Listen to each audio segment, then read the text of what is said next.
Live in 3, 2, 1. This is going live still. Yep, cool. Hello, everybody. Hopefully, we're live now. I'll send a tweet as well. That might be a good idea. Yeah. There we go. It looks like we're live. Can confirm, Captain.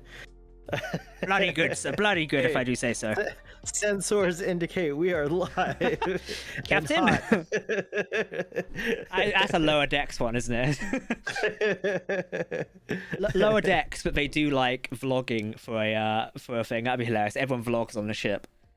Oh, Neelix did that. Neelix Neelix had did have a YouTube vlog, channel right. on Voyager. Yeah, That was true, early I forgot. YouTube. Neelix, much like Star Trek invents everything, Neelix invented YouTube. We have Neelix you to got thank. the iPad, you got the YouTube. I can't believe we have Neelix to thank for like Trek blogging. Thanks, Like, Trek Neelix. blog. Thanks, Neelix. Everybody get a thumbs up in the chat. Speaking of which, we've got ways to break YouTube at the minute. So if people just want to tell us random stuff in the chat tonight, as well as like the stream, that actually breaks the YouTube algorithm. Tips from Jack right here. Spend too much time on the internet and you learn these really interesting facts. I love to confound the YouTube algorithm, so everyone like this, and then everybody unlike it, so like it again. And like it again. We'll just wait for some people to trickle in, and then we will officially get the show on the road. Yeah, the YouTube algorithms, because they also gifted memberships now. So if you regularly stream on YouTube, like your Star Trek content or any content creator, you know, a gifted membership. So if anything, there's more incentive to use YouTube over Twitch nowadays, which is really cool, and it's growing really well. Dom's pointing out that we have guest number 1 and number. Oh, I've not named it yet. But can you change it to thing number 1 and thing number 2? Crew 1 and crew 2. Jack, I was like, there's something I meant to do. Like, what is it again? Right, we've got this guy. How did I get to be number 1 instead of Starfleet boy? Because you're on the left. You're on the left. I'm that lazy today. I didn't want to change the whole thing.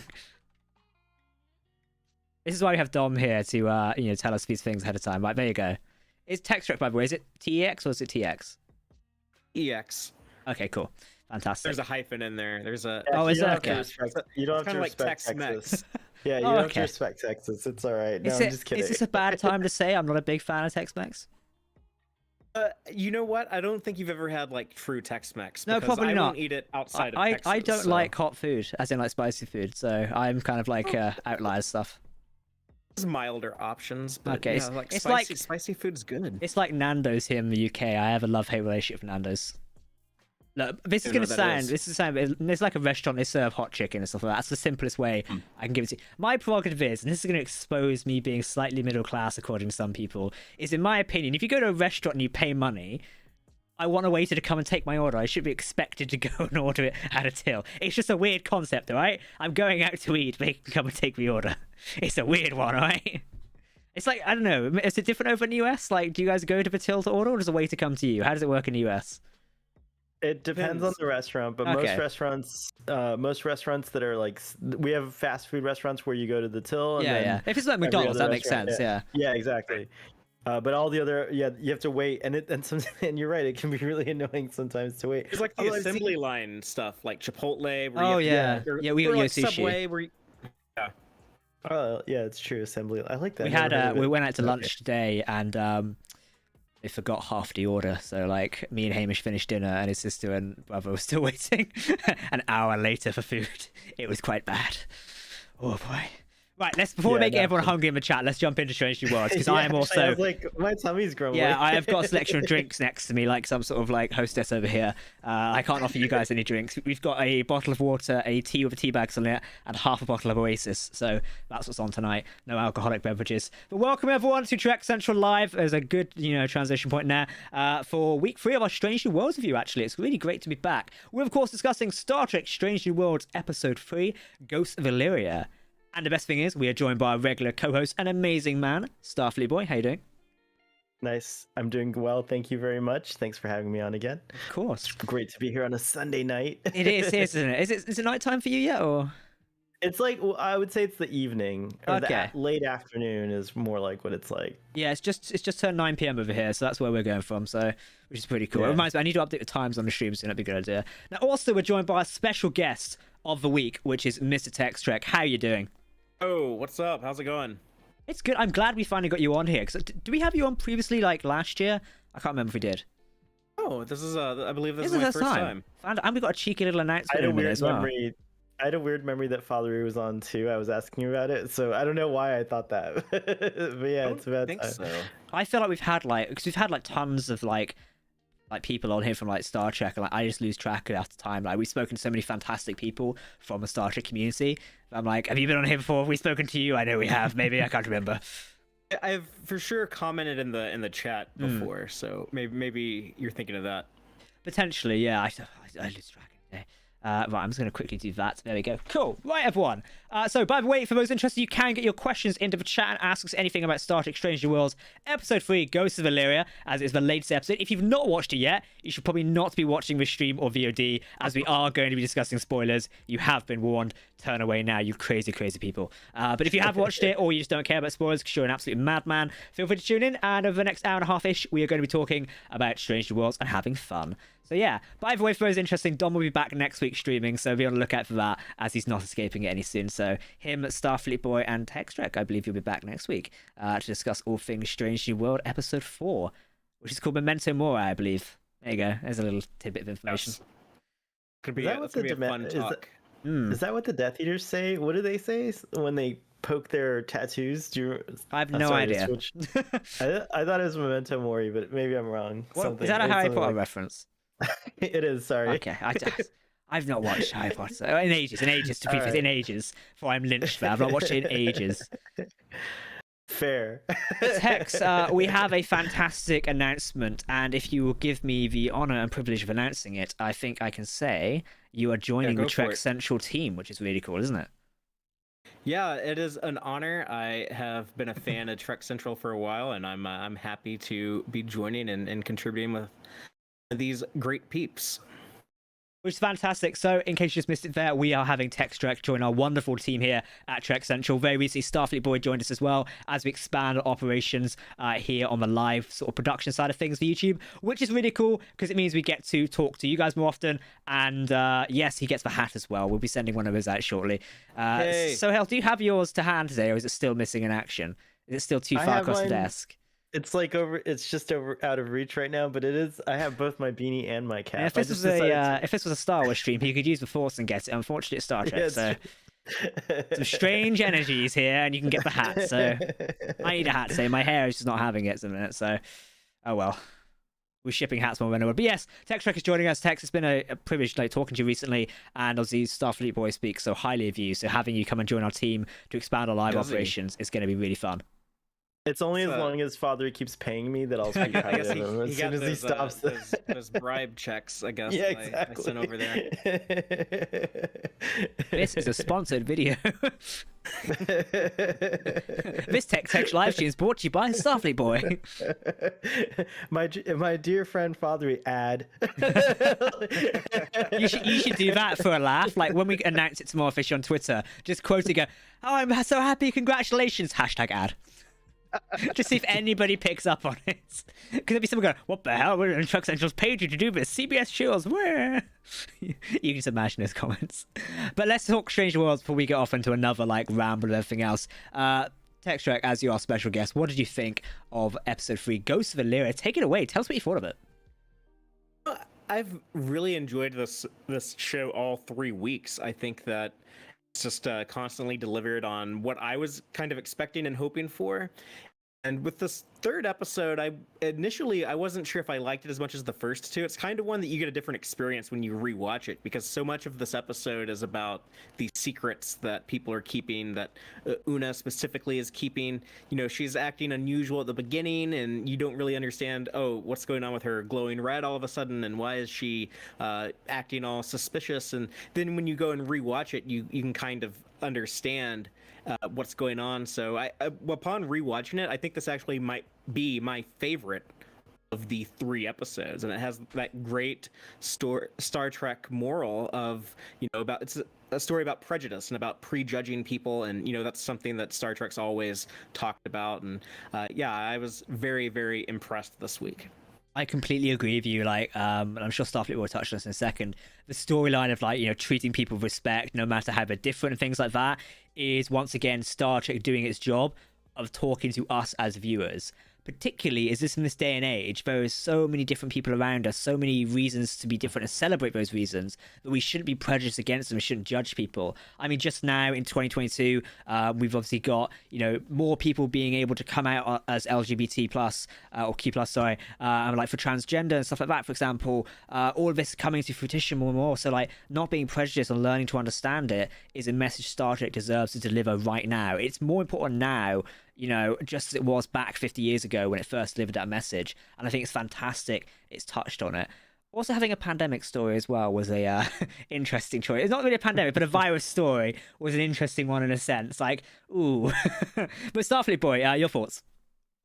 Yeah, basically I echo what you guys are saying, but for me, I think it just in a way the virus episode, or like that crew under duress episode early on in the season, and is kind of like a Star Trek tradition at this point. And I think Strange New Worlds has the advantage of being the latest and greatest show to add to that tradition, and they just did it beautifully. To me, I feel like this episode is not only my favorite so far. I haven't seen anything further ahead, but I would go so far as to say I really enjoyed this episode so much that I would go so far to say that it will deserve a place as like one of the best episodes, because it's such a deep episode. It really connects on so many different levels, and even just like, let's take out like all the important moral messages, but just as far as like a Star Trek show, like it gave us the first officer in command trope. It gave us like the sidelining the captain. It gave us a buddy adventure with Pike and Spock. It gave us like a heartbreaking like medical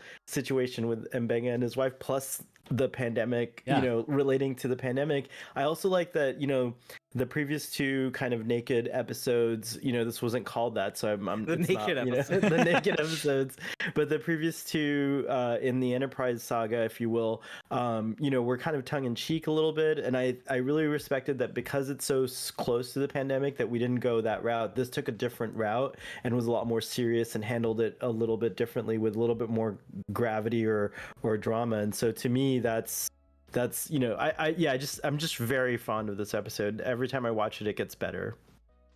I totally agree with you. I was checking my notes here, and like I love the sort of first officer in command trope. That's one of the things I really enjoy seeing in Star Trek. I was thinking as well, when you're saying that, I would love to see like Hemmer taking command, because I'm not sure how the Enterprise rank structure works right now. But see, number one is Lieutenant Commander. Spock is probably the second officer, I'd imagine, but he's also Lieutenant Commander. Whereas Hemmer, do we actually know his rank yet? I thought Spock was still Hemmer's lieutenant. A full commander. Is he full commander? Oh, cool. If you can trust the ranking strips. They've kind of messed it up a little bit, because the stripes on several characters indicate lieutenant commander, but in dialogue they say they're only a lieutenant. I think with Leanne and also with Spock and Spock's lieutenant commander, I believe. I think he got promoted. I mean, Dom will shortly be in the chat telling us otherwise, probably, but I'm pretty sure in dialogue they call him lieutenant. Yeah. They're getting that wrong, but. Whereas obviously in traditional Trek, like if someone's a lieutenant commander, they usually default to commander rather than lieutenant. Right. So yeah, I don't know. So one thing I'd love to see is like, one thing I loved for Star Trek Enterprise, when Trip took command of Enterprise, I love those episodes. I wish we could get more of those. Yeah. It's like arc in season 4. Yeah, exactly. Yeah. Stuff like that when Data commands Enterprise for that. It's a different like POV. It's only for a short while, but it works really well. So I'd love to see if Hemmer took command, because not only in this episode we got to focus on number one, Mbenga, but we got more Hemmer. We got more of him, and I loved it, honestly. I'm really fascinated by his character too. I can't wait to see more of him, particularly how he evolves and fits into sort of like the ranking structure and such. Yeah. Well, and Leanne is the second officer. She's acting first officer in the first episode. Okay, she is tactical as well, so yeah, that would make more sense. Like, obviously, tactical and like your security typically maybe are going to be that. Okay, look, we wrote the episode and talked about it in Ready Room, okay, cool. Yeah, Dom's telling us now. Oh, cool. Yeah, because I say, like, in TOS, we saw, like, when the bridge officers weren't available, like, Spock and Kirk were out of action, Scotty became the commanding officer, like, in emergency action. It's like how the medical officer can take over if they're in the last in line, essentially. So... Right. Yeah, I love in the first season of the original series, what's the episode where Kirk and Spock are down on the planet, that they're blowing each other up with computers, selecting what cities they destroy. And Oh yeah. Scotty's in command, and it's kind of like Scotty's in command, but Dr. McCoy is kind of advising him, so they're kind of like acting captain and He's acting like the first officer, yeah. The Next Generation, you see that when Data and Worf have to take over, and was that in was in Gambit, right? Yes, it was. Yeah. That's another like 2-part episodes I absolutely love. Like Data in command. Wish we got to see more of that. It's those bits I think we can see more of it, like overall in Star Trek, which is really nice. But yeah, like I really like the focus on Hem this episode. It just worked really well because we got to see more of it. Like episode 2 was his intro, but it seems like we're being drip fed Hemmer content right now. Finally, we got more. Yeah. It looks like they're doing it looks like they're doing a thing, Jack, where like it seems like I can't remember, but in episode 1, do we open with Leon's? Do we get a Leon log entry? And then I know in episode 2 we get we open with on Una. Oh, it opens on Una. Okay. Oh yeah, you're right with the star First speech. contact That's thing. right. Yeah, the first yeah. contact Really thing. good speech. Well, okay, so then maybe it's not going to do it, but maybe that's for the opener or whatever. Episode 2 was Uhura. Uhura, and it focused on her, and this opens with Una's log, and it focuses on her. So I wonder if they're going to keep doing that. That could be really cool. A little too soon to to have like enough data to say they will, but I mean, we can see how next episode goes, because next week's called episode 4 is called Memento Mori. We know from teasers, spoiler alert, it's going to focus on the Gorn, it looks like. If it opens with Lan speaking, that would make more sense, as also we know, thanks to episode 1, before anyone comes to my throat, her family is connected to the Gorn. So yes, that'll be interesting. I'm looking forward to episode. I don't want to get carried into episode 4, but I've been waiting for this episode for quite some time now, ever since we predicted the Gorn would be in it. Thank you. So yes, I'm really looking forward to that one. It's so satisfying. I want good battle scenes in Star Trek, okay? Yes, it's true. I will say this episode, we are going to get him, I know it. This episode did some fantastic shots of the Enterprise, just like flybys and stuff like that. So whenever we do another dedicated video on that, it's going to look fantastic. Oh yeah, the imagery of the Enterprise has been so gorgeous in the show so far. In particular, that last shot when Dr. Mbenga is reading to his daughter, and like the ship just you see the beautiful like ion storm, and then you see the ship kind of start really small and then pass the camera and go into warp. I thought that was just like perfectly done. It was very good. Yeah, great ship porn, as we like to say. Yeah, it's true. Also, I love ending episodes. Like, I mean, they've been doing it since the original series, but that is kind of a way to tell the audience it will be off to something different next week. We're leaving this planet, going to a different place, gonna have a different story next week. So see you then. Hit it. I love that sentiment. Tex, what did you think of the ghost of Illyria, particularly the actual ghost? What did you think of that sort of thing? Did you immediately guess the energy things were going to be like the perhaps dead colonists, essentially, like that? What do you think of that? Because I love that story myself, because I didn't guess it to the last minute. I thought I was the only person who like didn't see that coming, because everyone's saying like, oh yeah, I totally knew that was the colonists. I was just thinking they might have been creatures that lived in the ion storm, and they blew into this system, something like that. I didn't know, but I loved that reveal. That's what I was talking about the episode being about prejudice, and not like judging someone based on what you think those types of people are. Pike is terrified of, I don't blame him, these are creepy looking specters flying around, but it's kind of like the Horta and Devil in the Dark, right? It's like, oh, like the thing that looks like the scary monster is actually a benevolent life form that we can coexist with. I completely agree. I totally agree with you in a sense where it's like, I didn't get it until the last moment, but when they dropped the line about the colonists running into the ion storms, that's when I was like, oh yeah, okay, now I think I know where you're going with this. But I really enjoyed it. I liked it. I think it's a great storyline. Starfleet Boy, what did you think of that? Same thought. Like, I had no idea it was going to be the colonists, even though it kind of, watching it again, you're like, oh yeah, it is setting it up in a way to be that reveal. But I definitely didn't know the first time watching it. And I just like, again, it was like, I wrote earlier on Twitter that this show just seems to be like meeting all my desires for a Star Trek show. And like these kinds of stories is what I love. It's like, just like kind of, touching your heartstrings in just the right spots to make you feel compassion, which I think is a big a big takeaway from Star Trek in general, is to teach us, to teach us to lead with compassion instead of with like fear, So I love that whole thing. The message was not hammered in though, it still felt like there was a lot of it still felt like the message was part of the story, and that it fit the story and everything like that, which I really enjoyed as well. I think this show has like a really great writing team so far, which by the way, the credit to the writers, which is I think it's Akilah Cooper and Bill Walkoff. I'm not sure if I'm saying their names right, so I'll mess up for Jack so that he doesn't have to. It was directed by Leslie Hope, I believe, was it? Yeah. Hey, I got that one right. 10 points to me. Like Space Nine. She's a Star Trek alumnus. Yeah, she comes from Deep Space Nine. I found that out on Father's stream, so yeah, it's very cool. Who's the first person I think online to start talking about that? I saw that several days ago. That's quite a statement. That's a bold statement, but I believe it. I saw it somewhere on Twitter. I just saw it on Twitter, so. Saw it on Father's Twitter. I saw it on, that's what I say, yeah. That's what he's trying to say. Weirdly enough, it had ad next to it with a hashtag for some reason. I'm not sure why. Well, one thing as well, Dom's pointed out in the chat. Good thing about the ghost, Dr. Beverly Crush wasn't there, so, and she didn't have a candle, so. Yeah. Dom, the cheeky git, snuck into our review script this week, so I was there reading the script for reviews in front of a camera. That comes up. Didn't notice it in there, the cheeky bastard, but, it was quite funny. So other moments throughout this thing, also we deal with Dr. Mbenga. His storyline gets a bit more expansion because we spent time with him. He wasn't in episode 2, unfortunately.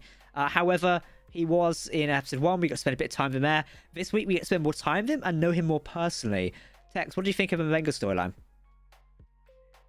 Well, this is the thing that I've heard the most people complain about. If they didn't like something in the episode, it tends to be this, just the reveal of him having the kid hidden in the transporter. And I'm willing to ride along with the show and see what this develops into. I think it's a little too early to have strong opinions about it one way or the other. However, something that my co-host on my show, for those who don't know, we do a live podcast that's on YouTube on Fridays, and then you can listen to it later wherever you get your podcast. But my co-host on there, Dave, pointed out that Mbenga was already a pretty cool dude. He was already a cool character, right? Like, I think everyone liked him. Did we really need to add this hook that is now going to kind of dominate his character and all of his motivation or anything story related? He's always, you would think, have to be worrying about what is he going to do with his daughter, how is this going to help him find a cure. That's always going to be like the priority for him, so it is going to kind of change the audience's relationship and perception of Mbenga. So we'll just have to wait and see for how that's going to play out, I think. No, I agree with you. That something I didn't actually think about. Really good point there. I will say that one thing I like this episode, it solidifies Mbenga is a bit like McCoy in a sense, I'd say, where he was like, "Oh, regulations be damned, I'll save the ship." It's just sort of like that. Obviously, every Starfleet doctor's like that at one point, but I sort of watched it, I was like, okay, I can sort of see where the comparisons can be made here. Starfleet boy, yourself, what do you think of Mbenga? I think that this furthers him in my esteem. I already thought, like Father said, I already thought he was a really cool character, and that scene that you referenced in particular was really great, because he's, Una's convinced that the reason why he won't help is because of her augmentation, of her Illyrian background, and he's like, listen, no, like I could care less. Like, if you tell me that there's a way to help, like, I would 100% do it. Regulations be damned. Like, that's what I'm here for. And like, he points out, like, these are just these kinds of bigotries with no scientific basis at all. These kinds of bans and things in technology with no scientific basis at all are a sad. What was the quote, wasn't it, he used? I forget it, the exact. I should write these things down. You're right. There was a quote he used. You just touched it slightly. Where it's like, if people stopped having prejudice, something like that, or something like that. He said, someone in the chat might remember it, but he used like a quote was like, if people didn't have prejudice or something like that, then we could have helped each other decades or centuries ago. I don't know what it was now. Yeah, it was something along those lines. But the thing that was cool about it was like, that is what you kind of like. Going back to McCoy, it's like a doctor is supposed to help without any kind of bias or anything like that, and it's a sad fact that doctors are people with their own motivation sometimes don't always act in that manner, but like it is cool to see Dr. Mbega so noble in that sense, like a true traditional set, like not a traditional but like a what I consider a true sense of the Doctor, like the Doctor, haha, but a Doctor, not just the Doctor as in Doctor Who. But but yeah, I do agree also that this does change the character. Like there is going to be this new kind of layer or way of looking at him. But once I met the daughter and saw their interaction, I was like so delighted. And it's kind of heartbreaking because I'm like, yeah, Dr. Omega only appears twice in the original series. What happens between here and then? Like, is she gonna be okay? Like, it's giving me a lot of like, anxiety. He seems like a happy fellow in TOS, so I'm hoping there's a happy ending in store for this. Or does he? There's not much in Benga. Yeah, like you were saying. He is a blank slate. It's true, but there's a little bit. The actor who plays him just has a quality of cool to him that I just like. I guess I kind of tune into that a little bit when I say that. I completely agree with you. You are right. Like what folks want texture said about changing the sort of character background. That is going to be something to monitor how like Strange New Worlds handles itself in season 1 and 2. But Dom just said what I was literally about to say. Weird enough, him having a daughter is a way for him to leave the ship and hand over to McCoy to take over his CMO. That makes sense. And it could be rather convenient. So like, if she gets a cure, he can spend more time with her and depart the ship. Now, I have a sneaky theory here right now, and stick with me. I always feel like the show could potentially set itself up to simultaneously reboot the TOS era in a sense by having a new cast portray Kirk's crew. Now, there's a complex way of doing it, as you wouldn't want to do it too much because TOS is already established. However, there is still room in TOS's story to tell, I'd say, because obviously between the end of TOS and the motion picture, there is a time gap. Correct me if I'm wrong. Yeah, there's like a few years, like another 5 years possibly, right? There's another 5-year mission. It would be between the animated series and that's right, which picture, is still up there in the ethos of does it technically canon currently? It's canon. They several people involved in TOS to me just feels like it's canon when it wants to be canon when we don't want it to be. That's how the TAS feels to me. Anyway, back to my point. TOS, I feel like they potentially could be setting themselves up for a little reboot. We've already got Kirk casted. We have Spock, obviously. We've got Uhura. So we are a couple of crew members and we've got the full TOS set. What if they try and build Kirk's Enterprise the more and more Strange New Worlds goes on? So at some point, Mbenga leaves through season 3 if we get one, and then, well, hey, meet the new medical officer McCoy, and they could build him up and establish him, sort of like transition the ship in a sense. That could work kind of really cool. I'm not sure if they will do it because I think that would get a lot of flack, but it could be really cool to transition things in a sense. Like, I still have Pike as captain, but slowly transition things. I have a thought on that, Jack, which is, as much as I love the original series, to be very fair, in my conversations with people, especially younger people, it's just harder and harder for people to kind of like, latch onto it. And I think that's a shame because I love it. And I'm currently doing a rewatch, and I think Father can attest to this too. It's such a great freaking show. I mean, like, it has so much still to offer, but it's harder and it's getting harder and harder for people. And I get it. When I was a kid, I wouldn't watch black and white movies for a time because I was like, oh, I can't. No, if it's not in color, I won't watch it. Like kids do the darndest things. But despite that, there are also, as because Star Trek is such a current show in many ways and tells like a lot of stories that are both current and timeless, there are things that are going to start to kind of get outmoded with the original series. And so I love that there is the possibility to introduce people to the original series through a reimagined version of it. So I think it'll all depend on Kirk and the writers, and if people are like shouting at the rooftops that we want more Kirk and we want more that, like I think we will get it. I think people are going to be shouting that they don't want that though. Yeah, that's what he says. I'm going to agree in a sense. You never know. Hey, there's a huge I wouldn't want that, what's to his be name? What's honest. the actor's name again? He's on the Vampire Diaries. He brings a huge following of mostly Paul Wesley. Wesley, right?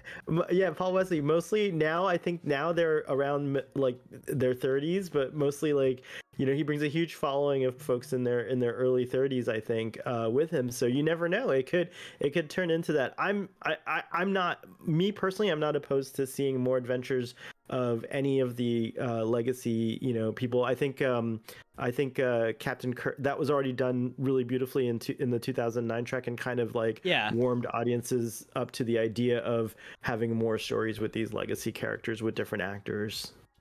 I think it would actually just make more sense to build up to the original series, and we have plenty of time. I would expect Strange New Worlds to last 5 seasons. With as popular as people seem to. I hear nothing but praise, basically. Well, we read in a week from a wrap. It was the highest viewed streamed show. Somewhere like the data came out for it, so we retweeted out. So everyone's going to see it. It's really cool to see how well the series has been perceived so far. Number 1 in the Parrot Analytics for streaming shows. It is the highest rated or highest reviewed show on Rotten Tomatoes out of Star Trek, anyways. Yeah, I mean, they can do that. They can like develop Kirk. They could develop Dr. McCoy if they want to do that. They can do that within the show. I don't think we have to do like a replacement of the original series. And I get some younger people don't want to watch the original series. I love the original series, but if some people don't want to watch it, I mean, I don't think we need to redo it. I don't think it's like a redo or a replacement that I was talking about. Just to be clear, I was thinking of like a reimagining, which would be a totally different thing. Like a lot of people don't watch like old Doctor Who. A lot of people like to me, Doctor Who started in 2005. That's a good analogy. Yeah. I mean, you don't need to like replace the old stuff, So I think it's fine. It can exist out there, and if that's not the Star Trek show you want to watch, then so be it. But if it is, then it's always there. It's not gonna go away. I thought I'd share because like they are casting characters like that to play these roles. I wonder if we are going to see the evolution sense, and like it could set them up for another spin-off show if they really wanted. Because more Star Trek shows are in production, and they're always thinking of the next best thing. And it does depend how long they have Anson Mount for as well, because that is a question that's still floating around in air, is how long he's sticking around for. Which is a shame, but nothing's confirmed yet. But recent interviews and stuff like that, it's like, okay, it's made people question things here and there. I would be shocked if he's not under like a 5-year contract. I would be utterly shocked. There was a long negotiation period with the show. I can't imagine them planning on doing it without him at any point. I don't think they're going to transition him off of the Enterprise and put Kirk in command or anything like that. I think he's there to stay. I think the show was designed from day one to be an Anson Mount Star Trek show. I'm hoping it sticks around for quite a while, so. Yeah, that's my hope too. I'm hoping that's true too. I hope we find. Let's hope we don't find out that he only has like a 2-year contract, and then Father's clutching his pearls online. Like, I would be shocked. What does that mean? He throws his hat on the ground. He's so positive about Star Trek. He's always tweeting, he really is. "Oh my God, this is the biggest thing I've ever done in my career. This is such an honor. I am so humbled by all of you." Like, I think he likes being Captain Pike. I think he doesn't have any intentions of going anywhere. Yeah, I totally agree. I agree with that. Having seen him speak in Chicago as well, I feel like that vibe is very true. Yeah. Some people in the chat saying Hell on Wheels went on forever. By the way, chat, if anybody has any questions about Strange New Worlds Episode 3, we'd love to answer them. So feel free to comment them in the chat below. Or just name your favourite moment, and we'll strike up a conversation between now. By the way, we've got 8 of you watching currently. We're on 37 likes on the stream. Can we get over 50 towards 100? So hit that like button right now. And Starfleet Boy will eat his hat. Yeah, no, he won't. Let's get it to 80 likes. Come on, we can do it. Just like go for the gold, guys. Let's do it. Teabag has now sunk in the tea. That's not a good sign. Oh dear.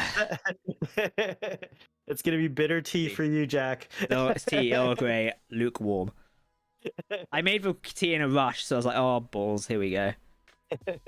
What did you guys think of the virus in particular? How it traveled on light or through light waves, and the way that it worked? I thought it was not to be too cheeky, but a novel a novel idea that we hadn't seen before on Star Trek, at least not to my memory. But Light yeah, things, I we've thought not it was seen pretty it. cool. I mean, when I think about light and darkness of Trek, I was in that night episode from Voyager, which is one of my favorite spots, where we see Jamie in a new haircut for the first time. That I think it's season 5 that was in, or 4, 5, one of them. It was 4. Wait, you waited 5 seasons to get a new haircut? I didn't know, realize right? that. The barbers on it there must be good. I think 4, but I could be wrong. 4, but yeah. It's when he's in that sort of like dark area of space. It's really freaky. I like the idea of the virus traveling on light, and that's why it makes people addicted to light. Kind of like how, as Mbenga pointed out, the common cold will make you sneeze so that you can transfer the virus that way. That was like a very traditional way that Star Trek does a lot of science concepts, is they'll take something that's like very much grounded in real life science, but then do something kind of like weird and sci-fi with it, but explain it in a way that, oh yeah, I totally grasped that concept, and you can plug into the story with that. I totally agree. It was unique. Like, yeah, it was just unique. Like, I don't know words to describe it, really thinking about it, but it was something different. And getting it in sci-fi is a rare thing these days. Getting a like some of that. Meme. Yes, Dom has been subjecting me that left, right, and center. Reject humanity, become moths. I'm just gonna turn off my lamp here. I'm in darkness. There we go. Boom, we got light. Also, Hemmer trying to beam in part of the sun as well. So that man doesn't do things in small like doses. Wait, he's like a moth. I loved that. He's kind of like a moth. Like he's like, I don't know. The Mothman.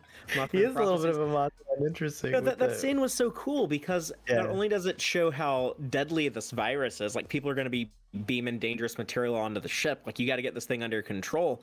But it also showed how creative and clever and big thinking and a bit of a showman that Hemmer is. Yeah. Well, he just said in this episode he is a genius. He's a genius and he knows it. Oh yeah.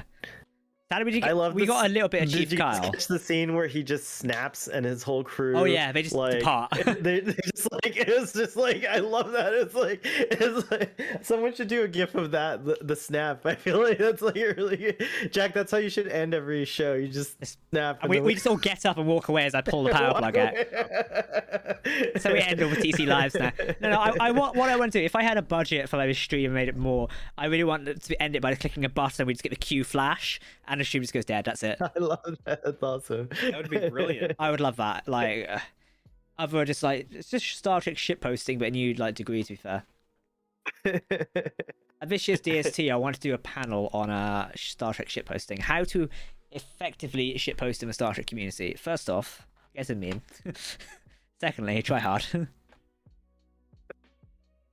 I've got a note here. Oh, go on. I've been trying. I don't know if you guys have been watching my tweets, but I've been dabbling in the ship posting quadrant. Yeah, I've been trying. It's not going too well. My ship, the ones that I consider ship posts, like get 1 or 2 likes and very little engagement. So I don't think I do it very well. Guys, go like my ship posts. Like the tweets. Ad. I really like Starfleet Boy ship posts.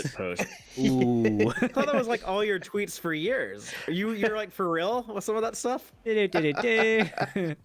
Dang. That's how you shit post. Shot through my heart. But yes, the chat now, so tweak your freak, best phrase of the episode. I missed that phrase of the episode. Is there anybody in the chat can tell what the quote was? We were asking this earlier. Does anyone remember what Mbenga's quote was? Somebody go watch the episode now. I can pull it up. All right. Let me see if I can do it. Chat, if not, give us your best quote. Let me see here. The only thing I remember him talking about in that scene was talking about the new bigotries when we went out into space. But yes, somewhere in there he says, for years bigotries kept people apart from scientific advancements, or without any scientific reason, people avoided helping each other. That can be related almost to like the whole Andorians and Vulcans incident from Star Trek Enterprise. You can easily relate to that, and many sort of things have gone on between. I mean, even Discovery, you could relate it to there and things like that. What do you think of Terra Prime in Enterprise when there was this entire hate group took over Mars and was committing acts of terrorism on a solar system level scale because they hated aliens and didn't want humans to mingle with aliens?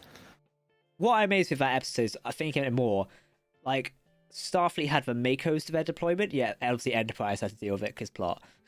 Like, you have these specially trained commandos, just send them in. Go on. I found That'd be a boring episode if we didn't see our Enterprise characters do the heroic stuff. Solving Star Trek on a budget. Go on, go for it. Okay, all right. Prejudice has kept people from helping each other for centuries with no scientific justification, and after we met our neighbors in the galaxy, we found new bigotries. Human and Vulcan blood. Now it's human and Illyrian blood. In any case, they're meaningless to me. I'm a physician. I'd beg you to help if you could. Regulations be damned, but you can't help here. I'm sorry. That's a good one. Powerful. Yeah, see, it's really good. It's so good. My camera has frozen on me looking rather surprised currently. Deactivate that. Yeah, I was deep. I took a bit of tea. I was like, bloody hell, Starfleet boy, that's a good one. It was that good. The whole camera froze. Oh, he's gone now. The virus. He's got to get in the dark so that he doesn't get the light virus. Quick, everybody, run! What's funny is on our subspace channel back here, I can still see. So it's funny to see him like getting frustrated with this. There he goes. I literally I've got the cable next time. I just pulled the cable out and plugged it back in again. I was trying to cure the light virus. Just turn the camera off. Yeah. Hello, Google Maps. What's up to 90 viewers now, by the way? Hello, everyone. Do you spill your tea on your... No, the tea is still intact here. I'm committing heresy. I'm drinking from a Star Wars cup, so that's because Hamish broke my other ones. Bastard. All the Captain Jack mugs have been destroyed in mass. All the handles are gone. I have a question for the audience. Tell us your favorite quotes, and we'll try to read them. Maybe we'll read them in a funny voice. In a funny voice, it's true. Like, chat, I want you to tell us A, the best moment from this episode for you, and we'll talk about it, and B, the best quotes as well. Everyone, get typing away now. You've got a minute. Go, go, go. We'll file on nails now. So what's the other thing we got to talk this week? This week we also got the Star Trek Prodigy gameplay trailer, which is really cool. I got a press release for that and I quickly typed it up. Really looking forward to that game, although it's aimed for children or young audiences to say, I'm going to play it. It looks fun. Yeah, there's no way I'm not going to play that. I don't know if it's going to be a good game. I don't even know who's developing it or anything, but I'm for sure going to try it. It's to CBS Studios who are developing it, and Outright Games are publishing.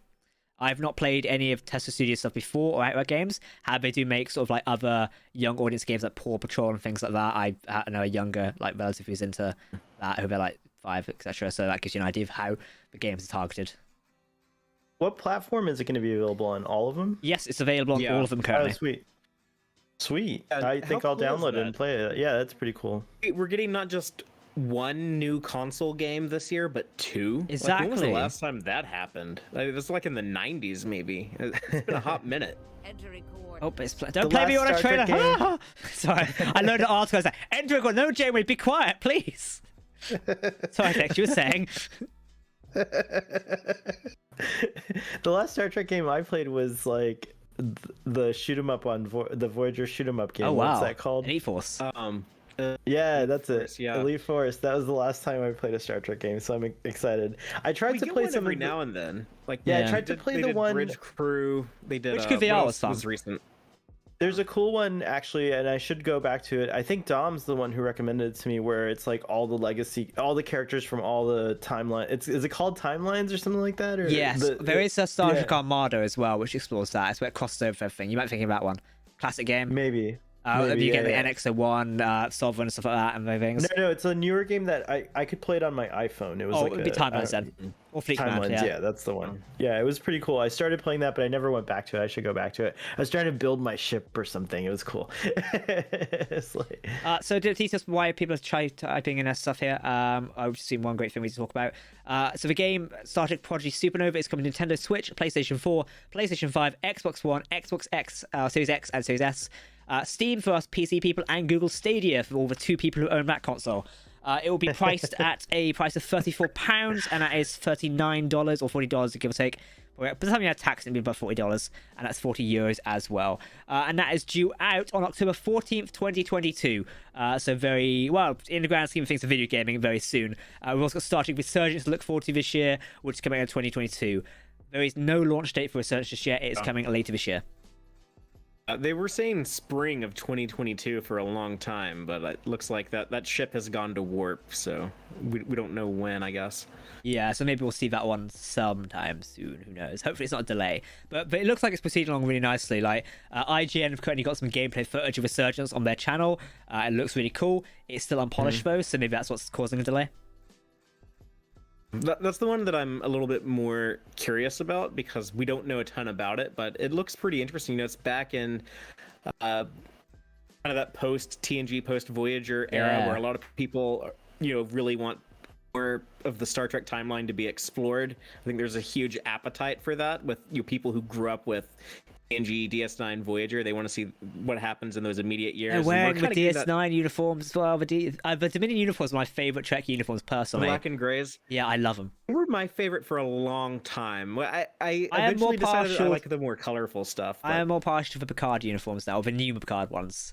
I like those. Yeah, the Rios in that uniform. The season 2 ones. Yeah, I like those a lot. I want one. I need to buy one of those. All turn up. I'm not a big fan of cosplay, so I will turn up in Picard's casual outlook of just the jacket. Speaking of jackets, the away team jackets in this episode. Oh, yeah, we didn't talk about those. Everybody wants one. One of the Trek companies are putting together a concept and have sent it to licensing soon. So we may get those. That's it, yeah, Volanti. Design, yeah. And I indulged in their I bought their TNG inspired stuff. Like their whole wardrobe, didn't you? I've not looked at some of the stuff. I went crazy. I went a little nuts. So I'm a Volanti shill here. And so but it's really good. It's really good quality. Their whole concept is that you should be able to, like, if you meet other Trekkies, it's gonna be hella obvious what's going on, but you should be able to just wear these out and everyone's like, cool jacket. And it does actually do that, because I've worn my TNG jacket out and people say cool jacket, and then a few people are like, that looks like Star Trek, and I'm like, yes, it is. so I like their design philosophy, and I think their jackets are pretty cool. I was looking at their website now. It looks really cool. So you know what I really like? I really want some SG or Stargate Atlantis stuff to wear. Like, at the minute, my black jacket I wear around quite often. I've got the Atlantis patch on it. I really want, like, the just black shirt Shepard wears with the patches. Can't find it anywhere. I mean, I'm this close to buying a black shirt and just sewing it on. And, like, that's how much, like, care I want to go to. But I feel this jacket, I guess, could we call it a field jacket? Is that what it would be, right? This field jacket that they showed looks a lot like the Enterprise ones, like an evolution of that. And I love them. And I would just want the actual jacket. Like, it is a cool looking. It's in leather or some kind of like leather-like material. It's probably like a tech rubber or something like that. But yeah, it's a badass field jacket, and I love that they included the patch with the solar system kind of thing vibe. I can't say it yet, but stick around if you're interested in patches. So might be something coming down the pipeline soon. But I can't say anything just yet, cool. So I can tease it because I'm a bastard. But I've got a sticker. I've got nothing. I've got a model of Pike's Enterprise. I'll see you. I'll raise you that. Nice. There it is. Very nice. Go on, Tex Trek. What are you going to show off with? Go on. I have a Ferengi Marauder. Oh, okay. Wow. Happened to be the closest thing to me. Is that the Hero Collector one? If we're doing that, I mean, I could bring NX-01, the Pasteur, the Klingon. I have a lot. There's stuff over here. I don't want to grab them all off the shelf right now. Yeah, but do any of you have the Daedalus, though, from Stargate, huh? Yeah, that's what I thought. Stick down your pipe and smoke it. Galactica and a Viper back there. So I got the Pegasus, so up yours. What has this stream become? It's turned into three nerds talking about the toys they have on a bloody desk. By the way, Star Trek ship, for Christ's sakes, which almost just fell off there. Jack, this morning, I've killed Pike's Enterprise. Go on. My music platform randomly played the Pegasus theme. It's so like smooth jazz / yacht rock. Like, it's when it first comes in, and I love it. It was like such a relaxing theme to wake up to. Ian in the chat is going to do us with the Mega Bloks USS Enterprise. What we've been outdone. I really want one of those Lego set or like knockoff Lego sets for like Star Trek. So I think it'd be cool. Like, I want to get me and Dom together and build one. That could be really fun. Yeah, I really want one of those. My partner loves to build stuff, and I wish I could buy her like Star Trek stuff because then that way I get like a cool decoration out of it. You know, after she's done with the fun part of building it, then I was like, oh, I can put this on a shelf somewhere. But this Mega Block stuff is like, you can find it on eBay, but it is insanely expensive. I know our lovely Dadmore in the chat here is an expert in the old Mega Block stuff like that and Lego things and Star Trek, so we might have him back on sometime soon to talk about that. Ages ago we did the idea of a stream where we all got one and built it on a stream, like while talking about Star Trek. I still think we should do that sometime. Maybe in between the next series we should find a time to do that. I think it'd be really cool. That'd be fun. I don't know if y'all see the talking about the other Star franchise, but Star Wars what's his name? Star Wars Explained? Yes, yeah. Alex. He does like Lego builds while he's doing live streams. That's cool. Jem Jemison, thank you for becoming a member for 3 months on the channel. Can we get some lovely emotes in the chat there to celebrate that? Also 60 likes as well. We've got 76 of you watching. Can we get to 70 likes? Come on. Jem says, have to depart for work, just wanted to pop in and see everyone beforehand. See you around, live long and prosper. Live long and prosper, Jem. Thank you much and have fun at work. There we go. Where's the emoji there? Capjack and our Trekkies and Star Wars. Exactly, yeah, because, yeah. I'm basically just a sci-fi mega fan, but I've still not watched Babylon 5. Heresy, I know. Oh, you need to. It's really good. I spoke to Una McCormack ages ago about her new book, the name of which I've already forgotten, because I'm really lazy, apparently. It's a Sunday, let me off. I think we discussed Best Hope, or it might have been another one. I can't remember. Oh, Last Best Hope, is that the I card think one? we spoke about the one, yeah. I can't remember. I'm gonna be honest, it's been so long now. But anyway, when we talk about it, she's like, you need to watch Babylon 5. I can't believe you've not watched it yet. I was like, but I like Stargate. She's no, Babylon 5 is where it's at. I just got the best non-Star Trek sci-fi show is B5. I just got in. I think it's Buck Rogers. I consider it to be Buck Rogers. No, maybe Battlestar Galactica. I don't know. We'll see. Actually, For All Mankind has moved up on my Yes, that's list. looking good. It's a really good show. I have not watched that fully yet, but it looks really cool. It just keeps getting better and better. I just finished the second season, and somehow it was even better than the first season. I'm looking forward to... forgot to The Expanse, but The Expanse! I mean, look, the flag's here as well. Yeah, it's true. MMC. So, yeah, it's a really good one. I am more partial to Laconia myself, to be fair, and Duarte. Like, I'm gonna be honest.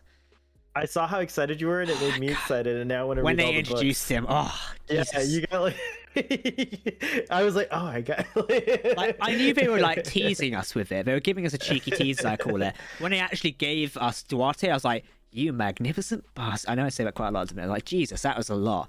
Like, I'm loving the fact they gave us him. So much so, I want another series.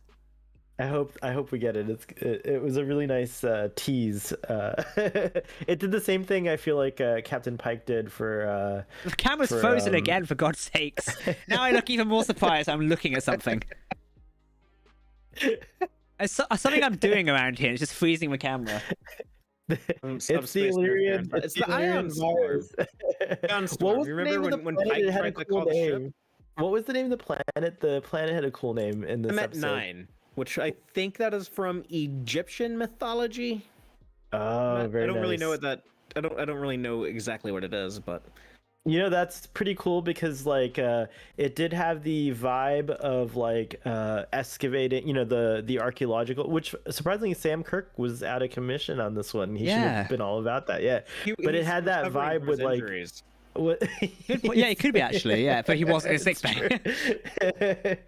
But yeah, it had that vibe of like, because a lot of the things of like unearthing like these, you know, they went to this Illyrian colony to try to find out what happened, why they got wiped out, and a lot of times there's these like tropes or like stories in Egyptian type of archaeological things of when you uncover the tomb of a pharaoh, how you'll get this virus like or a disease or something. You know what I mean? Like yeah, like a curse. Exactly. That reminds me of some Stargate episodes. Yeah. And well, and then the fact that the Ion Storm kind of hugged the planet like it did gave that like kind of, you know, ethereal kind of vibe too, and that's a Stargate-y kind of. I feel like that's like a Stargate-y kind of thing too. Yeah, it was beautiful. Look at that. More things to find to love about this. I'm such a stand for this episode. Honestly, like I'll never shoot the best episode yet. It does feel like the best episode yet to me. I really like it. It just oozes classic Star Trek feeling. Yeah, totally. I cheated. I peeked ahead to the next episode. I have a screen from Paramount, and I always wait till I do my show and talk about it before I watch the next. I guess I'll have to be sure not to do that next time I'm on Trek Central. But I think quickly for our overlords of Paramount to strike us down. For those saying I'm very eager to talk about it. For those saying they can't watch it in the UK, don't worry. Paramount Plus is coming to the UK on June 22nd, so very soon in a sense. I know it's a wait. Don't get me wrong; it's a pain in the backside for many, though it is coming along sometime soon. Just try your hardest to avoid. We're getting closer and closer to we're getting closer and closer to an international streaming rollout. It's only taken 3 years. What's the hold up? For God's sake, honestly, I can't really excuse them any longer because Paramount don't help. I'm going to do a weekly Paramount rant. They don't help themselves because it's still geo-block content. You Muppets. What is the point in that? It's blatantly obvious at this point that networks do not like engaging with the fans very much. Or actually respecting them, so it's a pain in the back. So I love it because I'm sure the saying that someone's a Muppet is like a little bit of a harsh thing in England, but here I'm like, oh, that's so cute, they're Muppets. I could have said worse. I really could have said worse, but I quite like our Twitter account not being suspended again. So. Well, yeah, we're here to vouch for you, Jack. I don't know anyone at Paramount, but if I did, dang it. A strongly worded tweet would be written. Be like that Heart Summer thing. I was just going to send him a strongly worded DM. It's something that's getting better, right? So, it's a pain in the ass now, but, 2 or 3 years from now, when everybody is watching every Star Trek show all at the same time on the same platform, won't be as big of a deal anymore. So you say that there is something that's happening behind the scenes. I hate to be the bearer of bad news. Obviously we know Paramount Plus is rolling out to Latin America and the Nordics and places like that. I'm pretty sure someone in the comments informed me this. I'm not sure if someone in the live chat will do it or Dom, you're in the TC chat currently. I believe, for example, when Discovery airs, or used to air, I use Picard as a better example, because they took Discovery off Netflix. Well done. Discovery airs on Thursday on Paramount Plus, and then Picard, and then Friday on Amazon Prime, right? So something's happened recently where Strange New World is airing Thursdays on Paramount Plus for those in the US, however, Latin America is airing on a Friday, and this isn't the time difference or anything. I'm like, that's really odd, and several users have reported this, including one person we know really well over there. I'm like, what the hell will be the hold up of that? Why is it this US first centric sort of thing? Now, whether that's just a bug in the system is yet to be patched. I've not got a comment yet, but we're going to investigate it throughout the week to see if there's actually something occurring. But hopefully that's not going to happen elsewhere around the world, as that's going to cause major mayhem, if so. And it drops in Canada at the same time too, right? So it's a weird North America thing because, yeah, I think it's just like they should designate Stardate Central, pick a time zone and then just throw it out. Just do what they they release it. They release it at midnight, or typically at midnight in the US on Pacific time, I believe it is. Right, correct. So just stick to that. Yeah, exactly. And so earlier than that, it actually comes out about 11 p.m. They'll get crazy it comes out at midnight. Yeah. Midnight. Officially, it comes out. Give me time to type a review. I already get up at 7:30. But yeah, it is starting to release early recently. So the target date is usually midnight Pacific time, which is 8 a.m. for us UK people. So yeah, they have started releasing it early at the minute, which isn't the end of the world, but for those of us who have to get up really early to cover it anyway, it's a pain in the backside. Right. But no. Jen, so any last things to talk about episode 3? I mean, it's a bit of a short stream, I think, this week, but anything that's come to mind you want to touch on or talk about? I've kind of ran out of options. I've done a lot of talking about this already this week online and such. I'm all Strange New Worlds out, but take it away. No, I think this is a good discussion for me. It pretty much covered. So I think I saw someone pick this quote. So I'll just end my thoughts on this really cool quote from Una, which was, where is it? I lost it. Hold on. He's lost the quote. Here we go. My people were never motivated by domination. Illyrians seek collaboration with nature. By bioengineering our bodies, we adapt to naturally existing habitats. Instead of terraforming planets, we modify ourselves, and that's nothing wrong. And there's nothing wrong with that. And I love that she was so she was like, no, there's nothing wrong about it. I'm only hiding because you all are prejudiced against my people, and so like it's actually like illegal for me to be here on this ship and everything, but I was compelled to do it because I love Starfleet and this is what I've always wanted to. So it's very complex, and in that one little kind of line, I think it like sums up the whole story, and it's unfortunately a parallel to the plight of many minorities in many countries who kind of face this kind of treatment because of their cultural beliefs and things like that. So yeah, that's my soapbox moment, Jack. Two things, by the way. One, we obviously got to talk about the connection to Star Trek Enterprise and the Illyrians. Obviously, Archer famously ran into them and nicked their warp coils. Well done, my boy. That's Archer. Right. Also, I loved both Captain Pike and Una's one-to-one conversation where she's like, Chris, and he's like, Una, and they have that sort of stern, like, good friend understanding, but also commanding officer and first officer conversation. Star Trek is well known for its conversation between captain and first officer that do really well and sort of navigate conflicts. That as a highlight of the episode for me is that sort of honest conversation I had. And I really liked that. That was good. Yeah, it was really good. And yeah, it's like, it just worked really well. So I'm hoping we get to see more of those moments between her and Pike at some point. And it looks like we will do, I think, due to their I think we will, yeah. relationship dynamic.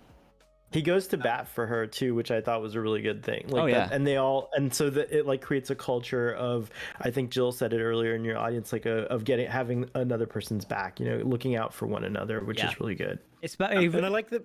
Oh, go on. I was gonna say, I like that we're establishing the chemistry between these characters and like some of their relationships. Obviously Pike and Una, they've worked together for years, but we're seeing that good working relationship and friendship. Yeah, seems that they've developed. A week ago we got to see Uhura and Spock kind of developing their friendship, or maybe you might have read it as like, oh, they might have some romantic feelings like the Kelvin movies. To me, it kind of felt like more like friends, like they're going to become besties by the time of the original series or something like that. Una and Leon, and they establish they have history together, and I'm sure we'll see more and more of that as we go along. So I really like that we're exploring not just the characters as individuals, but also their relationships with each other. What I was going to say, I think episode 4 we're going to get more on Lan as well. Extract can just smile there, but I think embargoes based off of the trailers we've seen so far, it looks like we're gonna get more on Lan, so hopefully that conversation maybe surface again at some point. But check out the preview article on TrekStation.net because I get to write it tomorrow morning, which will be fun, and we get trailers and press pictures which look beautiful as you always. So I'm looking forward to that. I'm looking forward to episode 4. It's gonna be fun. Yeah, me too. I've not seen it yet. I have not either. It's just all look at Sex Trek right now. I gotta wait like everyone else. We have our oligarch here, our screener oligarch who tell us more. Oh, holy one. I'm like Mahanit. Like I know the future. Before protect Mahanit. We have a shepherds of the Paramount screeners. Father Ree with a. We can just like figure it out, like do the blessed is my father. I will say on this episode, there is so much good stuff with a Star Trek medical dilemma. We have to solve this viral outbreak issue. We've done that a lot, but it was fun to return to that, and they did it well. A good morality story with a good Star Trek message. It's very true to the ethos of Star Trek. They did that well. I thought that the theme tied together brilliantly. I liked the explorations of not just Una, but Mbenga, Hemmer, and I guess got a little bit more Ortega's, not a ton, but and Leon, and got to see Chapel being a badass again. This is going to sound kind of weird, but one of the things that I'm most excited about with this cast, in addition to loving Star Trek, I'm also like a big comic book nerd, and the comic book writer Marv Wolfman, he talks about when he did like the new Teen Titans, and when he created like Raven and Cyborg and all of those people, if you're familiar with the Teen Titans. But he said that what was important to him was to have like so many different types of characters. Like, okay, this guy is half robot, this person does magic, this person is an alien, because that allowed him within that same series to tell a variety of different stories, and you use different characters as a gateway to a different type of story. And I think our Star Trek crew also gives you that ability. Deep Space Nine, for example, they would do like these Bajoran stories with Kira, but then they would do these Ferengi stories with Quark, and you get Klingon stories with Worf. Cisco would go, hang out with his dad on Earth, and you would do something Earth-based. With Strange New Worlds, we get potentially cool Endorian Enar stuff with Hemmer. We're going to do a lot of Vulcan stuff, I think, with Spock. Leon definitely has her own baggage that can be explored, and then as we saw this week, number 1 gives us this new species with the Illyrians that we don't know anything about really, other than that one episode of Enterprise where they were very, very different than how they were here. So yeah, that's a really cool thing for the show, and the show just has so much potential. Jack, I don't mean to protract your ending here, but how cool would it be if, like, Una's people remember the incident in The Expanse with the Illyrians, and she actually sees Archer as like a villain, she doesn't like appreciate him the way everyone else does, and that'd be interesting. That could be really fun. See, there you go. Okay, so one thing I want to ask everyone, by the way, so I'll ask us as well. Chat, out of 10. What would you give this episode? So 5 out of 10 for, alright, 10 out of 10 for bloody fantastic, 7 out of 10 for I don't know. You rate it in the chat. Starfleet Boy, what are we giving it? 10. 10 out of 10? Okay, 10 out of 10. I will go with, I'll give it a 9 out of 10 personally. And Tex, yourself. Oh, I'm so terrible at giving ratings. Like to rate. So give us a Spock out of I don't know. How many Spocks out of Spock? I'll give it he does do good with those. A molten core beamed out of the planet's mantle out of chimeric antibodies. There we go. That's actually good. I like that. Chat saying we've got a 9.5, a 7, a 10, a 10, a 10, 8, wow. 9, 9, 7, 8, 8.7. I feel like I'm reading a lot of numbers here. Troy, our lovely editor, Marks. says 10. Favorite Star Trek so far. Very nice. Yeah, 6.5. And James, why 6.5 out of it? If anyone's got a point of why it deserves less, I'd love to know it. Feel free to comment it down or tweet us as well. But yeah, gentlemen, I think we've covered everything in the stream, so I think we'll wrap up early if that's all right. As Jack needs another cup of tea and something to eat, as I have had nothing so far. Dinner was quite a while ago. This was hella fun as always. Thanks for hosting another great Sunday night stream, Jack. It's a pleasure. And obviously, for those who missed our initial announcement, the lovely Tex Trek, who was our special guest this evening, has officially joined the Trek Central team as a live host and content producer. You'll see official announcement on Twitter tomorrow and Facebook, etc. But you'll see him back next week with Dom, I believe, who's taking over command next week, as I'll be away in the cosmos, probably. God help me. Looking forward to seeing Dom and discussing episode 4. Oh yeah, we'll have our own number 1 takes over episode next week. I feel like we should commission you guys and give you ranks. To be fair, I feel like both Lieutenant Commander is appropriate to both of you currently. So I've got my cadet badge, so I'll be a cadet. If you want to demote yourself that far, you crack on. I'm humble enough that I'll just take a lowly ensign position. As long as I get to outrank Starfleet Boy, then I'm happy. There's always been one tier above. Ensign and cadet. 5 years down the line, our Admiral and Rear Admiral. I don't want the responsibility with rank. I want to be a slacker in the lower decks who can just stay off the radar and hide from the bridge officers and not have to do anything. All right, everyone, thank you very much for watching. Don't forget you can follow TechStrack over on his channels as well. You can also check out Starfleet Boy next week. All the links will be down below in the video description because I forgot to say. But you can head over to Twitter where all the accounts are tagged as well and check them out. Also, tomorrow we have a fantastic announcement, so stick around for that one, which I teased in this live stream.